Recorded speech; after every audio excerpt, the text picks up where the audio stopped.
Everybody has dreams. Nobody knows but you. You can't get advice on what you should do with your life, right? Nobody knows what you are.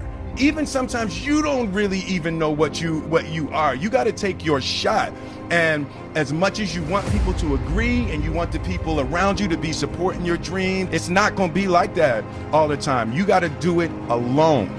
And people will help you. When you get the ball rolling, people will jump on. But if you don't believe, nobody else is going to believe. People come along because your belief is so insane.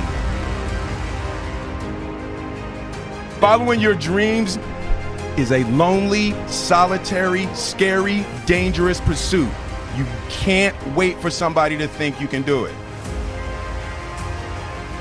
Many of you, as I have been, as I am, are where you are in your life based upon what you believe. And it's not just what you think you believe on the surface, it's also your shadow beliefs that are holding you back from moving into the life that you believe you deserve. What I know is if you're not looking at the shadows, if you're not looking at what is subconsciously running through the tape in your mind, telling yourself you're not good enough, you're not worthy enough, you're not smart enough, you're not enough, which is a tape that's playing for a lot of people.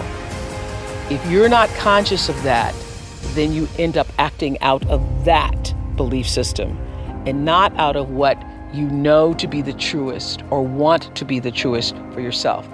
You don't become what you want because so much of wanting is about living in the space of what you don't have.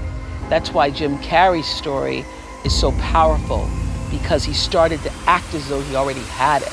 He would go up to Mulholland Drive, he would drive away thinking, I already have those things, I just haven't accessed them as yet. I believe those things are going to come to me and I'm going to act like they are, so I'm going to move forward in my life in order to draw that to myself in such a way that my actions are in alignment with what I say I believe. So if you start to think about that, really, why are you where you are in your life? The choices that you have made have been because of what you believe to be true for yourself. What do I do when I'm broken? When I'm broken, I relish it. That's what I'm gonna do. I'm gonna use it. Because if I'm broken, then I just found my limitations. And until I know what my limitations are, how can I push them? How can I get better? But once I see it, once I feel it, once I see where I was broken, then I can attack that weakness. I can fill in that gap. I can reinforce that breach. If you break, it means it's time to fortify your will to make it stronger.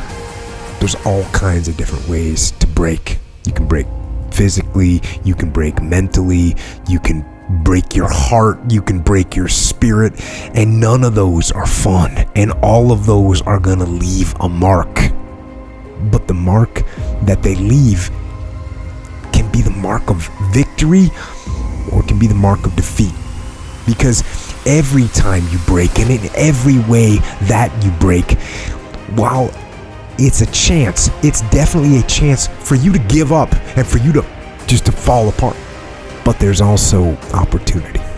There's opportunity to get stronger and get smarter and get faster and get tougher and get more stable and get more resilient and get better. When you break, you have the opportunity to show the world, the whole world, what you are really made of. So if you break, if you break, the fight isn't over. In fact, if you break, the fight is just beginning.